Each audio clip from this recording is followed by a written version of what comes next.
നമസ്കാരം. മലയാളി വാർത്ത ഇൻസൈഡിലേക്ക് സ്വാഗതം. മനു തോമസിന് ശേഷം ഇപ്പോഴിതാ പ്രമോദ് കോട്ടുളി. PSC അംഗത്വം വാഗ്ദാനം ചെയ്ത് പ്രമോദ് കോട്ടുളി 22 ലക്ഷം രൂപ വാങ്ങിയെടുത്തു എന്ന പരാതി ആദ്യമുയർത്തിയത് മുഹമ്മദ് റിയാസ്. 60 ലക്ഷം രൂപയ്ക്കായിരുന്നു ലേലം വിളി. അഡ്വാൻസായി വാങ്ങിയെടുത്തത് 22 ലക്ഷം രൂപ. വിവാദം കത്തിപ്പടർന്നതോടെ പണം തിരികെ കൊടുത്ത് പ്രശ്നം അവസാനിപ്പിച്ചു. കോഴിക്കോട് ജില്ലാ കമ്മിറ്റി കേന്ദ്രീകരിച്ച് ഒരു കോക്കസ് പ്രവർത്തിക്കുന്നു എന്ന വെളിപ്പെടുത്തൽ പാർട്ടിയോട് നടത്തിയത് മുഹമ്മദ് റിയാസ്. തൊട്ടുപിന്നാലെ റിയാസ് ചൂണ്ടുവിരൽ ഉയർത്തിയത് പ്രമോദ് കോട്ടുളിക്ക് നേരെ എന്ന് കൃത്യമായ മാധ്യമ വാർത്തകൾ. ഒടുവിലിത പാർട്ടി മുഖം രക്ഷിക്കാൻ പ്രമോദ് കോട്ടുളിയെ പുറത്താക്കുന്നു. പാർട്ടിയിൽ നിന്ന് പുറത്താക്കപ്പെട്ട പ്രമോദ് കോട്ടുളിയും അമ്മയും കുടുംബവും ഇപ്പോൾ പരാതിക്കാരനായ ശ്രീജിത്തിന്റെ വീട്ടിന്റെ മുന്നിൽ 60 ലക്ഷം രൂപയ്ക്ക് PSC അംഗത്വം വാഗ്ദാനം ചെയ്ത് 20 ലക്ഷം രൂപ തന്റെ കയ്യിൽ നിന്ന് വാങ്ങി എന്ന പരാതിയാണ് ശ്രീജിത്ത് ആദ്യം ഉയർത്തിയത്. വനിതാ ഡോക്ടറായ ഭാര്യയ്ക്ക് വേണ്ടിയാണ് ഈ പണം കൈമാറിയത് എന്ന് ശ്രീജിത്ത് പാർട്ടിയെ അറിയിച്ചു. എന്നാൽ അതേ ശ്രീജിത്തിന്റെ വീട്ടിലെത്തി ഇപ്പോൾ പ്രമോദ് കോട്ടുളിയും കുടുംബവും സത്യാഗ്രഹ സമരം നടത്തുന്നു. ഇതോടെ ശ്രീജിത്തിന്റെ വീടിന് പോലീസ് കാവലേർപ്പെടുത്തി. അമ്മയ്ക്കും മക്കൾക്കുമൊപ്പമാണ് പ്രമോദ് കോട്ടുളി ശ്രീജിത്തിന്റെ വീടിന് മുന്നിൽ ഇപ്പോൾ സത്യാഗ്രഹ സമരം നടത്തുന്നത്. അഭിഭാഷകരുമായി സംസാരിച്ച് നാളെയും മറ്റന്നാളുമായി പോലീസിനും അന്വേഷണ ഏജൻസികൾക്കും താൻ പരാതി നൽകുമെന്ന് പ്രമോദ് കോട്ടുളി പറയുന്നു. വാദി പ്രതിയാകുന്ന കാഴ്ച. ആരാണ് യഥാർത്ഥത്തിൽ പണം വാങ്ങിയെടുത്തത്? താനും തന്റെ കുടുംബവും സ്നേഹിതരും മാത്രമാണ് ഇപ്പോൾ ഉത്തരം പറയേണ്ടി വന്നത്. ഇക്കാര്യം തന്റെ അമ്മയെ മാത്രമാണ് തനിക്ക് ബോധ്യപ്പെടുത്താനുള്ളത്. ഞാൻ 22 ലക്ഷം രൂപ കോഴ വാങ്ങിയിട്ടുണ്ടെങ്കിൽ എനിക്ക് തെളിവ് തരണം. ഇതിന് പിന്നിൽ ഗൂഢാലോചന നടത്തിയത് ആരാണ്? 22 ലക്ഷം രൂപ ആരെങ്കിലും വാങ്ങിയിട്ടുണ്ടെങ്കിൽ അതാരാണ്? ആര് കൊടുത്തു? എപ്പോൾ വാങ്ങി? തുടങ്ങിയ കാര്യങ്ങൾ എൻ്റെ അമ്മയെ ബോധ്യപ്പെടുത്തണം. അതുകൊണ്ടാണ് താൻ പരാതിക്കാരൻ്റെ വീടിന് മുന്നിൽ സത്യാഗ്രഹ സമരം നടത്തുന്നത് എന്ന് പ്രമോദ് കോട്ടുളി മാധ്യമങ്ങളോട് പറഞ്ഞു. പാർട്ടി ഭരണഘടനയ്ക്ക് നിരക്കാത്ത അച്ചടക്ക ലംഘനം പ്രമോദ് കോട്ടുളി കാട്ടിയെന്നും അതുകൊണ്ട് പ്രമോദ് കോട്ടുളിയെ പാർട്ടിയിൽ നിന്ന് പുറത്താക്കുന്നു എന്നുമാണ് കോഴിക്കോട് ജില്ലാ കമ്മിറ്റി പുറത്തിറക്കിയ പത്രക്കുറിപ്പിൽ പറയുന്നത്. ഈ ജില്ലാ കമ്മിറ്റിയിൽ മുഹമ്മദ് റിയാസ് അടക്കമുള്ളവർ പങ്കെടുത്തു. പ്രമോദ് കോട്ടുളിയുടെ പെരുമാറ്റം പാർട്ടിക്ക് നാണക്കേടുണ്ടാക്കിയെന്നാണ് പത്രക്കുറിപ്പിൽ പറയുന്നത്. ഏതു തരത്തിലുള്ള അച്ചടക്ക ലംഘനമാണ് താൻ നടത്തിയത് എന്ന് പ്രമോദ് തിരികെ ചോദിക്കുന്നു. നേരത്തെ കണ്ണൂർ ജില്ലാ കമ്മിറ്റിയുമായി ബന്ധപ്പെട്ട ചില വിവാദങ്ങൾ. മനു തോമസ് അന്ന് ആരോപണമുന്നയിച്ചത് P. ജയരാജന് നേർക്കായിരുന്നു. മലബാർ കേന്ദ്രീകരിച്ച് CPM പാർട്ടിയിൽ വലിയ വിഭാഗീയതയാണ് ഇപ്പോൾ ആളിക്കത്തുന്നത്. മുഹമ്മദ് റിയാസിനെതിരെ പാർട്ടിയിൽ വിമത ഗ്രൂപ്പ് ശക്തിപ്പെടുന്ന കാഴ്ചയാണ് നമുക്ക് മുന്നിൽ. വിഴിഞ്ഞം പദ്ധതി ഉദ്ഘാടന വേളയിൽ മുൻ മുഖ്യമന്ത്രി ഉമ്മൻചാണ്ടിയെ അനുസ്മരിച്ചിരുന്നില്ല മുഖ്യമന്ത്രി പിണറായി വിജയൻ. മുഖ്യമന്ത്രിയുടെ പ്രസംഗത്തിൽ ബോധപൂർവം മുൻ മുഖ്യമന്ത്രിയായിരുന്ന ഉമ്മൻചാണ്ടിയുടെ പേര് ഒഴിവാക്കി. എന്നാൽ ഇന്നലെ വൈകുന്നേരം സ്പീക്കർ AN ഷംസീർ തന്റെ ഫേസ്ബുക്ക് കുറിപ്പിൽ ഉമ്മൻചാണ്ടിയെ ഓർത്തെടുത്ത് വിഴിഞ്ഞം പദ്ധതിയുമായി ബന്ധപ്പെട്ട് അദ്ദേഹത്തിന് നന്ദി പറഞ്ഞിരുന്നു. എന്നാൽ പിണറായി വിജയനെതിരെയുള്ള നീക്കമായിരുന്നില്ല സ്പീക്കറുടെ ഭാഗത്തു നിന്ന്. കൃത്യമായി മുഹമ്മദ് റിയാസിന്റെ എതിർ ഗ്രൂപ്പിൽ തന്നെയാണ് AN ഷംസീറിന്റെ നീക്കം. താൻ തെറ്റ് ചെയ്തിട്ടില്ല എന്ന് തന്റെ അമ്മയെ ബോധ്യപ്പെടുത്തണമെന്നാണ് പ്രമോദ് കോട്ടുളി പറയുന്നത്. ഇത്ര തന്റെ ഇടത്തോടെ പ്രമോദ് പാർട്ടിയെ വെല്ലുവിളിക്കുമ്പോൾ തികച്ചും നിസ്സംഗരായി നോക്കി നിൽക്കാനേ CPM പാർട്ടിക്ക് കഴിയുന്നുള്ളൂ.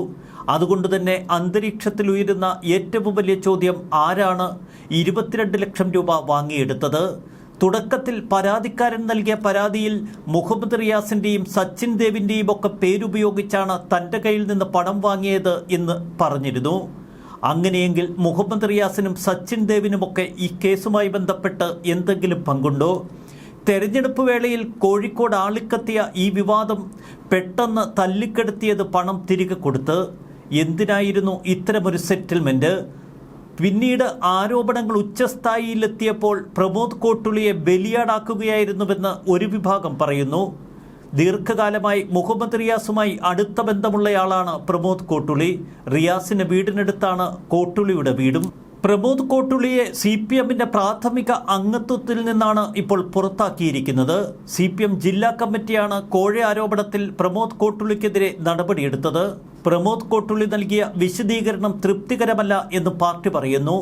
എന്നാൽ പാർട്ടിയെ വെല്ലുവിളിക്കുമ്പോൾ നിസ്സംഗരായി നിൽക്കുകയാണ് അവിടെ നേതാക്കൾ.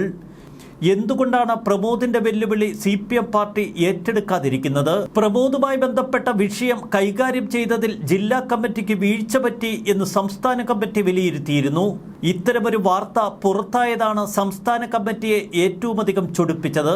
സംസ്ഥാന കമ്മിറ്റിയിൽ നിന്നും ജില്ലാ കമ്മിറ്റി യോഗത്തിൽ പങ്കെടുത്ത നേതാക്കളാണ് പ്രമോദിനെതിരെ കടുത്ത നടപടികൾ ഉണ്ടാവണം എന്ന ആവശ്യം ഉന്നയിച്ചത്. സംസ്ഥാന കമ്മിറ്റിയുടെ നിർദ്ദേശം ഉൾപ്പെടെ പരിഗണിച്ചുകൊണ്ടാണ് ഈ കടുത്ത നടപടി എന്ന് ജില്ലാ കമ്മിറ്റി വിശദീകരിച്ചു. പ്രമോദ് കോട്ടുളിക്കെതിരായ നടപടി ചർച്ച ചെയ്യാൻ ഇന്ന് രാവിലെ CPM കോഴിക്കോട് ജില്ലാ കമ്മിറ്റി യോഗം ചേർന്നിരുന്നു. ഈ യോഗത്തിലാണ് പ്രമോദിനെ പുറത്താക്കുന്നത്. ജില്ലാ കമ്മിറ്റി ഓഫീസിൽ ചേർന്ന യോഗത്തിൽ സംസ്ഥാന സെക്രട്ടേറിയറ്റ് അംഗങ്ങളായ TP രാമകൃഷ്ണൻ, മുഹമ്മദ് റിയാസ് എന്നിവർ പങ്കെടുത്തിരുന്നു. എന്നാൽ ജില്ലാ കമ്മിറ്റി അംഗങ്ങളിൽ ഒരു വിഭാഗം ഈ നടപടിക്കെതിരായി നിലകൊണ്ടു. പ്രമോദിനെതിരെ ഏതെങ്കിലും തരത്തിൽ നടപടികളുണ്ടായാൽ അത് പാർട്ടിക്ക് ക്ഷീണമുണ്ടാക്കുമെന്നാണ് ഈ നേതാക്കൾ വിശദീകരിച്ചത്. താൻ നിരപരാധിയാണെന്നും പരാതി കെട്ടിച്ചമച്ചതാണ് എന്നും പ്രമോദ് ജില്ലാ സെക്രട്ടേറിയറ്റിന് നൽകിയ മറുപടിയിൽ കൃത്യമായി വ്യക്തമാക്കുന്നുണ്ട്. എന്നാൽ മന്ത്രി റിയാസ് അടക്കമുള്ളവർ കർശന നടപടി വേണം എന്ന ആവശ്യത്തിൽ ഉറച്ചുനിന്നു. കോഴിക്കോട് ജില്ലയിലെ വിഭാഗീയതയാണ് വിവാദത്തിന് പിന്നിലെന്ന് ഒരു കൂട്ടർ പറയുന്നു. മുഹമ്മദ് റിയാസിനെതിരെ ശക്തമായ ആരോപണങ്ങളും വിവാദങ്ങളുമാണ് ഇക്കഴിഞ്ഞ ദിവസങ്ങളിൽ ഉയർന്നു പൊങ്ങിയത്. അതിന് പിന്നാലെ ഇപ്പോൾ എല്ലാ കുറ്റവും പ്രമോദിന് മേൽ ചാർത്തി പ്രമോദിനെ പാർട്ടിയിൽ നിന്ന് പുറത്താക്കിയിരിക്കുന്നു. പോലീസും സംവിധാനങ്ങളുമൊക്കെ നിയന്ത്രിക്കുന്നത് റിയാസ് തന്നെയാണ്. അവിടെയാണ് പ്രമോദ് കോട്ടുളിയുടെ ചില ചടുല നീക്കങ്ങൾ. പരാതിക്കാരൻ്റെ വീടിന് മുന്നിലെത്തി സത്യഗ്രഹം നടത്തി ഈ വിഷയം പോലീസ് കേസെടുത്ത് അന്വേഷണം നടത്തണമെന്നാവശ്യപ്പെടുന്നത് ഇപ്പോൾ പ്രതി തന്നെ. അവിടെയാണ് കൂടുതൽ കൗതുകകരമായ ചില വിചിത്ര സത്യങ്ങൾ. എന്തുകൊണ്ടാണ് എല്ലാ കാര്യങ്ങളും തുറന്നടിച്ച് പ്രമോദ് പറയാതിരിക്കുന്നത്? പാർട്ടിയിലെ ചില നേതാക്കളെ പ്രമോദ് അകാരണമായി ഭയപ്പെടുന്നു. ഒരുപക്ഷെ ജീവനിൽ പോലും ഭയമുണ്ടാകാം പ്രമോദിന്. അതുകൊണ്ടാണ് താൻ നിരപരാധിയാണ് എന്ന ഉത്തമ ബോധ്യം തൻ്റെ അമ്മയെ വ്യക്തമാക്കണമെന്ന് ആവശ്യപ്പെട്ടുകൊണ്ട് പ്രമോദ് പരാതിക്കാരൻ്റെ വീടിന് മുന്നിൽ ഇപ്പോൾ സത്യഗ്രഹ സമരം നടത്തുന്നത്. പട്ടിയെ പേപ്പട്ടിയാക്കി പുറന്തള്ളുന്ന നടപടിയാണ് ഇപ്പോൾ പാർട്ടി സ്വീകരിച്ചിരിക്കുന്നത് എന്ന് പ്രമോദ് വ്യക്തമാക്കുന്നു. പാർട്ടിയിലെ ഒരു പക്ഷത്തിൻ്റെയും ആളല്ല താൻ എന്ന് പ്രമോദ് കോട്ടുളി പറയുന്നു. സത്യം തൻ്റെ അമ്മയെയും മകനെയും ബോധ്യപ്പെടുത്തണമെന്നതാണ് പ്രമോദ് കോട്ടുളിയുടെ നിലപാട്. ഇത്രകാലമായി താൻ പാർട്ടിയിൽ പ്രവർത്തിക്കുന്നു. താനൊരു മോശം വ്യക്തിയാണോ? ഇത്തരത്തിൽ ഒരു മാഫിയ ഉണ്ടെങ്കിൽ അത് തെളിയിക്കേണ്ട ഉത്തരവാദിത്വം എനിക്കുണ്ട്. ജീവിച്ച ചുറ്റുപാടിൽ ഈ മേൽവിലാസം പകർന്നു തന്നത് ആരെന്ന് എനിക്കറിയണം. ആരെയും വെല്ലുവിളിക്കുന്നില്ല. പ്രസ്ഥാനം സമൂഹത്തിന് മുന്നിൽ മോശപ്പെട്ടുകൊണ്ടിരിക്കുന്നു. വക്കീലിനൊന്നും വയ്ക്കാൻ പറ്റിയ ഒരാളല്ല ഞാൻ. ഇവിടെ മാഫിയകളും റിയൽ എസ്റ്റേറ്റുകാരുമൊക്കെ ഉണ്ടാകും. എന്നാൽ ഇതൊന്നും ചെയ്യാത്തയാളെ ഇതിനകത്ത് കൊണ്ടുചെന്നെത്തിച്ച് കള്ളനാക്കരുത്. പട്ടിയെ പേപ്പട്ടിയാക്കി പുറന്തള്ളുന്ന നടപടിയാണിത് എന്ന് പ്രമോദ് കോട്ടുളി പറയുന്നു. എൻ്റെ അളിയൻ്റെ സുഹൃത്തായി ശ്രീജിത്ത് എൻ്റെ അടുക്കൽ വരുന്നു. ആരാണ് പണം വാങ്ങിയത് എന്ന് അയാൾ എന്നോട് പറഞ്ഞില്ല. എൻ്റെ രക്ഷിതാവ് എൻ്റെ പാർട്ടിയാണ്. ആ സ്ഥാനത്തുള്ള ഒരാൾ എന്നോട് ശ്രീജിത്തുമായി ബന്ധപ്പെടേണ്ട എന്ന് പറഞ്ഞു. ആരെയും ഭീഷണിപ്പെടുത്തി സംസാരിക്കുന്നയാളല്ല. പണം കൊടുത്തിട്ടുണ്ടോ എന്ന് ശ്രീജിത്ത് പറയാനാണ് ഇവിടെ സമരമിരിക്കുന്നത് എന്ന് പ്രമോദ് കോട്ടുളി. പാർട്ടിക്ക് വേണ്ടി രക്തസാക്ഷിയാകുന്നതിൽ തനിക്ക് പ്രയാസമില്ല എന്ന് പ്രമോദ് പറഞ്ഞു. കോഴിക്കോട് CPMൽ വിഭാഗീയതയുണ്ടോ എന്ന ചോദ്യത്തിന് താൻ ഒരു പക്ഷത്തിൻ്റെയും വക്താവല്ല എന്ന് പ്രമോദ്. അവനങ്ങനെ പണം വാങ്ങിയിട്ടില്ല എന്ന് എനിക്ക് ബോധ്യമുണ്ട്.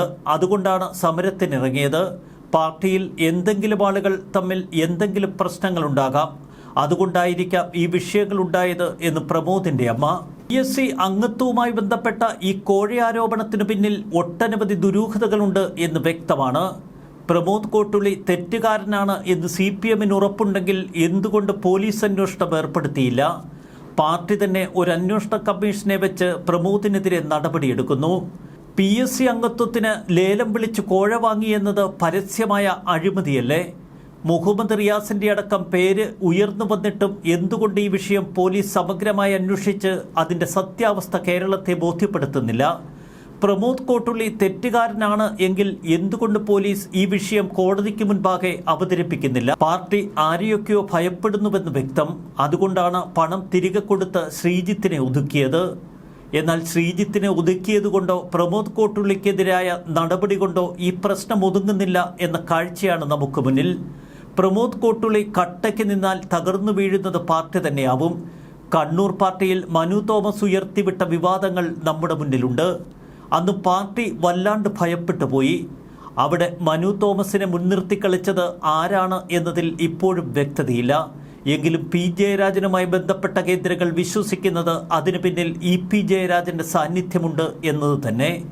മുഖ്യമന്ത്രി പിണറായി വിജയന്റെ കൂടി ഇടപെടലുകളുടെ ഫലമാണോ മനു തോമസ് പി ജയരാജനെതിരെ ഉയർത്തിവിട്ട വിവാദം എന്ന സംശയം പാർട്ടിയിൽ ഇപ്പോഴും ശക്തമായി നിലനിൽക്കുന്നു.